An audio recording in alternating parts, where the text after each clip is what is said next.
नमस्कार दर्शक बंधु आज हूँ 17 जून मंगलवार आसतु आज केतोटी गुरुत्वपूर्ण खबर को नजर पकाइबा आपण को अनुरोध कि वीडियो को प्रथम शेष पर्यंत देखंतु एवं आपण को भल पाइबा स्वरूप वीडियो को गोटे गोटे लाइक एवं चैनल को सब्सक्राइब करंतु। आज प्रथम खबरटी है 20 रे ओडिशा आसिबे प्रधानमंत्री राज्यवासी को बीजेपी सरकार रिपोर्ट कार्ड देबे। आसंता 20 रे ओडिशा आछन्ते प्रधानमंत्री एही गस्त अवसर में प्रधानमंत्री राज्यवासी को बीजेपी सरकार रिपोर्ट कार्ड देबे और जणाइबे राज्य सरकार का वर्षकर सफलता एने सूचना देछन्ती उपमुख्यमंत्री प्रभाती परिडा। से आहरी मध्य कहिसेंती जे राज्य सरकार का एक वर्षर सरकार रे अनेक उपलब्ध रही डबल इंजिन सरकार ए होची वर्ष पूर्ति कारण राज्य में बीजेपी सरकार को एक वर्ष होइतबा बेले केंद्र सरकार 11 वर्ष रे पाद छापिछन्ती। 1 और 11 मिसी 111 स्पीड रे काम करिवो डबल इंजिन सरकार। उभय उपमुख्यमंत्री और प्रधानमंत्री लोकों को बीजेपी सरकार उपलब्धि विषय रिपोर्ट कार्ड देबे बोली सूचना मिली। परवर्ती खबर चाषी खुशी खबर आज राज्य में 4 दिन प्रबल वर्षा संभावना सतर्क सूचना जारी कला पाणीपाग विभाग। बंगोपसागर में सृष्टि है घूर्णिबलय उत्तर पश्चिम बंगोपसागर और पार्श्ववर्ती अंचल में समुद्र पतन ठारू वायुमंडल 1.5 किलोमीटर रू 5.8 किलोमीटर मध्य घूर्णिबलय सक्रिय रही। एथिसह दक्षिण पश्चिम मौसुमी वायु पुणी थे सक्रिय होब 24 घंटा मध्य ओडिशा समेत विदर्भ और छत्तीसगढ़ किछि अंचल को मौसुमी अग्रसर होगा पाग अनुकूल रही। घूर्णिबलय प्रभाव में आज 20 तारीख जाए विभिन्न जिले में वर्षा लगी रहिबो। किछि जिले में बिजुली घड़घड़ी सह प्रबल रु अति प्रबल वर्षा हेबा नहीं पूर्वानुमान करा जायछि। आज सकाल पर्यंत प्रबल रु अति प्रबल वर्षा नहीं जगतसिंहपुर कटक और कलाहांडी जिला को ऑरेंज वार्निंग जारी करा जायछि। सेपरि प्रबल वर्षा नहीं केन्द्रापड़ा पुरी खोर्धा नगड़ा नवरंगपुर कंधमाल मयूरभंज केन्दुझर सुंदरगढ़ झारसुगुड़ा बालेश्वर भद्रक गंजाम गजपति कोरापुट मालकानगिरी और नुआपड़ा जिला को येलो वार्निंग जारी कराई। बिजुली घड़घड़ी सह एसबू जिले में 30 ରୁ 40 किलोमीटर बेगर पवन बहीपे। वर्षा परिमाण बढ़िया फल दिन तापमात्रा 2 ରୁ 3 डिग्री कमिबा संभावना रही। परवर्ती खबर आसंता 20 तारीख खोलिबो राज्यर समस्त विद्यालय। आसंता 20 तारीख राज्य में खोलिबो समस्त विद्यालय। सरकार पक्षर विद्यालय पुनः खोलिबो तारीख विधिवत भाव घोषणा होई नथिले भी छुट्टी तालिकार ए वर्ष खरा छुट्टी अवधि जून 19 पर्यंत रही। तेणु 20 ରୁ विद्यालय खोलिबा नहीं प्रस्तुति चली जमापड़ी। विद्यालय खोलिबा पूर्व स्वच्छता एवं छात्र छात्री निरापद पानीय जल उपर गुरुत्व दी जाएगी। विद्यालय खोलिबार दिनक पूर्व अर्थात 19 तारीख में शिक्षक कर्मचारी पाचिका एवं सहायिका कार्य जोगदेवा निर्देश दिया सूचना मिली। विद्यालय पुनः खोलिबा नहीं प्रस्तुति एवं पदक्षेप संपर्क में खोर्धा जिला अधिकारी जिलार समस्त विद्यालय प्रधान शिक्षक और अध्यक्षता पत्र लिखि अवगत कर श्रेणीगृह एवं कैंपस को परिष्कार करने कहुई।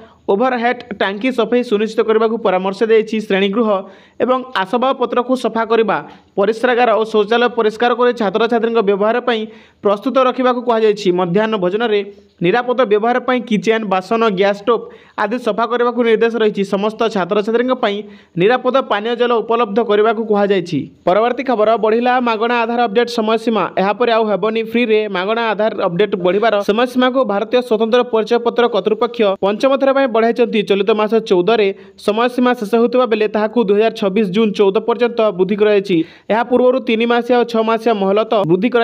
एथर किंतु वर्षे पर समय सीमा को बढ़ाई। जो लोक मैंने 10 वर्ष पूर्व आधार कार्ड कराई विवरणी अपडेट करने यूआईडीआई सुजोग देछि। जो मैंने 10 वर्ष भितर केबे भी कार्ड अपडेट करना सुजोग दिखाई। मागणार केवल नाम ठिकाना जन्म तारीख लिंग भली विषय को अपडेट करहब किंतु मोबाइल नंबर केवल आधार केन्द्र गुड़िक अपडेट हो पारे बोली सूचना मिली। खबर श्रीजीऊ श्रीमंदिर भितर गला फुलुरी तेल। श्रीजीऊ श्रीमंदिर भितर गला फुलुरी तेल गतकाली अणसर पंचमी तिथि चतुर्था मूर्ति फुलुरी तेल लगाजिबो। एही तेल लगाइबा परे श्रीजीऊ स्नान ज्वरु मुक्ति पाइबे। सेथिपई ओडिया मठ पक्षरु प्रस्तुत फुलुरी तेल श्रीमंदिर भितर को जाइछि जहाकू पति महापात्र संस्कार करबा परे मालिश कराजिबो। ओडिया मठ पक्षर फुलरी तेल प्रदान कराई।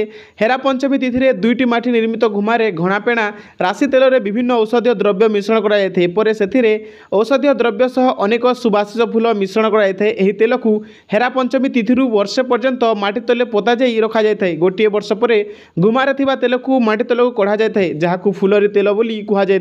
पर से फुलरी तेल को श्रीमंदिर भितर को पठा जाए। से महाप्रभु मालिश होता। तेल में मालिश होगा पर महाप्रभु अंशरे सुस्थ होता विश्वास रही। गत देवस्नान पूर्णिमा स्नान मंडप 108 गड़ू सुबास लाखी पर महाप्रभु ज्वर में पड़ी था। तेणु 15 दिन अणसर पिंडी में महाप्रभु गुप्त सेवा करता दैतापति। परवर्ती खबर आईआईएम संबलपुर छात्र छात्री करेंगे सुभद्रा योजना सर्वे वंचित हिताधिकारी को मिलिब 3टी किस्ती। महिला सशक्तिकरण दिगरे राज्य सरकार महत्वाकांक्षी योजना होची सुभद्रा। जड़े भी हिताधिकारी योजन जेपरी बाद पड़े से सरकार पदक्षेप ने क्रम में हिताधिकारी को चिन्हट करने पुणी सर्वे करेंगे राज्य सरकार। आईआईएम संबलपुर अध्ययन करुवा छात्र छात्री गाँ गाँ बुली सुभद्रा योजन वंचित योग्य हिताधिकारी को चिन्हट करेंगे। सर्वे करने सरकार निकट में समस्त रिपोर्ट दाखल करेंगे। रिपोर्ट आसवा वंचित समस्त हिताधिकारी को एका सांगरे 3टी किस्ती दिजाव बोली उपमुख्यमंत्री प्रभाती परिडा कहते। उल्लेखयोग्य जे सेप्टेम्बर 17, 2024 में राज्य सरकार सुभद्रा योजना आरंभ करते। अधीन में योग्य महिला हिताधिकारी को वर्ष को 2टी किस्ती 10,000 टंका प्रदान कर गोटे किस्ती मार्च 8 महिला दिवस और द्वितीय किस्ती राखी पूर्णिमा दी। वर्तमान सुधा यह योजना कोटिएरु अधिक हिताधिकारी को टंका ट्रांसफर कर सुभद्रा योजना 1,65,877 जन महिला प्रथम किस्ती टंका पाई। सेपरी 98,82,092 जन महिला द्वितीय किस्ती टंका पाई। एप्रिल 24 में पुरीर तालबणिया जातीय पंचायतीराज दिवस 2025 राज्यस्तरीय समारोह में 1,70,000 हिताधिकारी बैंक अकाउंट में 2टी किस्ती टंका जमा कराइला। थरके 10,000 टंका मिली सूचना मिली। परवर्ती खबर चाषी आय को बढ़ावा सरकार अनेक प्रकार योजना आरंभ कर गोटे हूँ प्रधानमंत्री किसान सम्मान निधि योजना जहाँ को आपड़ कहते पीएम किसान। यह योजना अधीन में सरकार वार्षिक 6,000 टंका अर्थात 2,000 टंकार 3टी किस्ती चाषी अकाउंट को पठाउछंती। एबे पर्यंत चाषी खाता 19तम किस्ती पठाई सारी सरकार प्रति 4 मासरे व्यवधान में चाषी खाता 2,000 टंका पठाई था। तो लास्ट 19तम किस्ती फेब्रुआरी मास मिलता माने फेब्रुआरी मास 4 मास पर जून मास आसे माने यही मासरे आपन को मिलवा जाउछि किसान टंका। परवर्ती खबर झील सामने माँ को टाणिला कुंभीर। केन्द्रापड़ा जिले में सोमवार जड़े महिला को कुंभीर टाणी नहीं। महिला जनक गाधोवा समय कुंभीर पानी भीतर को टाणी नहीं जाते। महिला झील घटनास्थल में उपस्थित थे असहाय होई किछि करि पार नथिले। मां को कुंभीर टाणी नेउथबा झील ठिया होई देखिथिले मध्य किछि करि पार नथिले। सहायता पई लोके आसीबा पूर्वरु सबु शेष हो जाइतिला। आलीरु सामना को आछि एही अभावनीय घटना। झील आगरे मां को टाणिला कुंभीर। कोल्डी पंचायत ओलाढिया गाँव महिला को टाणिला खर स्रोता को संजोग करुथबा पानिया जोररु टाणी नेथिबा नै जणा। परवर्ती खबर राजधानी को होइजा भय चढ़ाऊ जोरदार कला बीएमसी। ओडिशार विभिन्न जिल्ला रे डायरिया मामला वृद्धि पाइबा परे भुवनेश्वर महानगर निगम बीएमसी राजधानी रे होटेल रे ओ फल स्टल गुड़िक निरीक्षण आरंभ करिछि। सम हस्पिटाल अंचल निकटस्थ होटेल गुड़िक विशेष भाव परीक्षा कराइथिला जेउठारे जनसाधारण को परिवेशित खाद्यर गुणवत्ता और परिच्छन्नता जांच कर चढ़ाऊ समय बीएमसी टीम 2टी स्थानीय होटेल रु बासी खाद्य और अनधिकृत खाद्य रंग जबत करिछि। खाद्य सुरक्षा मानक आईन उल्लंघन करथिबा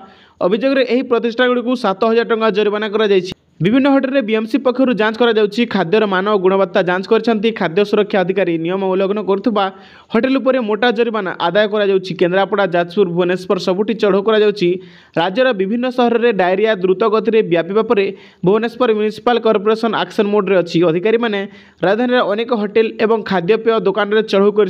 खबर विभिन्न सहर में जिओर सर्वर डाउन। देश सबुठार बड़ टेलिकम कंपनी मध्यरु गोटे रिलायंस जिओ गतकाली अनेक स्थान में हठात यार सेवा बंद हो जाता। विशेषकर केरल उपभोक्ता माने मोबाइल नेटवर्क और ब्रॉडबैंड उभय बड़ समस्यार सम्मुखीन होते। यह नेटवर्क विभ्राट जो इंटरनेट स्पीड बहुत धीर हो जाता। अनेक लोकों फोन नेटवर्क बाहर जाता और कॉल ठीक भाव में ग्रहण हो नाला। प्राय 56% उपभोक्ता मोबाइल इंटरनेट और 32% उपभोक्ता कॉल कर समस्यार सम्मुखीन होते। यह व्यतीत 12% उपभोक्ता जिओ फाइबर रे समस्यार अभियोग करते। यह समस्या गतकाली अपराह्न 2टारू आरंभ होता। दिल्ली, मुंबई, बेंगलोर, केरल और हैदराबाद भली बड़ सहर यह अभियोग आसाला।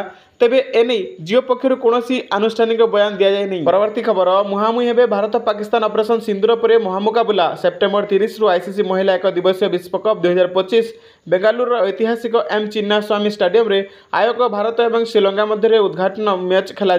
टूर्नामेंट 8टी दल मध्य 31टी मैच खेल। तेबे यह टूर्नामेंट रे भारत पाकिस्तान मुहांमुही हेबे। अक्टोबर 5 रे भारत और पाकिस्तान मध्य हाई वोल्टेज मैच कोलंबोर आर प्रेमदासा स्टेडियम रे अनुष्ठित हो। ICC, Pakistan cricket board, PCB और भारतीय क्रिकेट नियंत्रण बोर्ड मध्य होइतिबा चुक्ति अनुसार पाकिस्तानी दल श्रीलंकार राजधानी कोलंबो रे एही टूर्नामेंट रे समस्त मैच खेलिबे। 2025 आईसीसी चैंपियनशिप ट्रॉफी रे मध्य हाइब्रिड मॉडल खेला जाइतिला। भारतीय पुरुष दल पाकिस्तान बदल में दुबई रे यार समस्त मैच खेली बोली सूचना मिली। परवर्ती खबर गोटे वर्ष में आम उभय 73,346 जन को नियुक्ति देचु कहले मुख्यमंत्री। युवशक्ति होउचंती आम राज्यर विकास रथर सारथी। युवशक्ति भितर थिबा शक्ति, सामर्थ्य, उत्साह को राज्यर विकास सहित समाज कल्याण में उपयोग करने आम प्राधान्य देउछु बोली गतकाली मुख्यमंत्री मोहनचरण माझी विभिन्न विभाग में नियुक्ति पाइथिबा अधिकारी और कर्मचारी मानक उद्बोधन दे कहिथिले। सूचना योग्य जे गतकाली भुवनेश्वर और यूटी स्थित कृषि शिक्षा सदन ठारे 5टी विभाग 964 पदवी पूरण पर नियुक्ति मेलार आयोजन करा एथिरे पूर्त विभाग 563टी, जलसंपद विभाग 62टी, पंचायतीराज और पानीय जल विभाग 117टी, गृह निर्माण और नगर उन्नयन विभाग 204टी और खाद्य जोगाण और खाउटी कल्याण विभाग 18टी पदवी नियुक्ति दिया। यह सब पदवी गुड़िक मध्य कनिष्ठ जंत्री, कनिष्ठ प्रवर्तन अधिकारी, ट्रेसर, वैध माप विज्ञान निरीक्षण, जूनियर अकाउंटेंट पदवी रही। मुख्य अतिथि भाव मुख्यमंत्री नवनियुक्त रज शुभेच्छा जणाई उद्बोधन दे कहिथिले सरकारी चाकरी सर्वदा जनसेवा ପାଇଁ उत्सर्गीकृत, तेणु निजको साधारण लोकों आशा आकांक्षा पूर्ण करने और सेमानक समस्यार समाधान दिगरे प्रतिश्रुतिबद्ध होई आपण माने काम करिवे बोली मोर आशा और विश्वास। सरकारी स्तर में आपणक द्वारा नियायिथबा प्रत्येक निष्पत्ति और कार्य जनमंगल उपर जेपरि आधारित हेबो सेथिप्रति आपण माने यत्नवान हेबे बोली सूचना मिली। वीडियो को प्रथमरु शेष पर्यंत देखिथिबारु धन्यवाद। देखा हेबा नेक्स्ट एपिसोड रे। जय हिंद, जय भारत।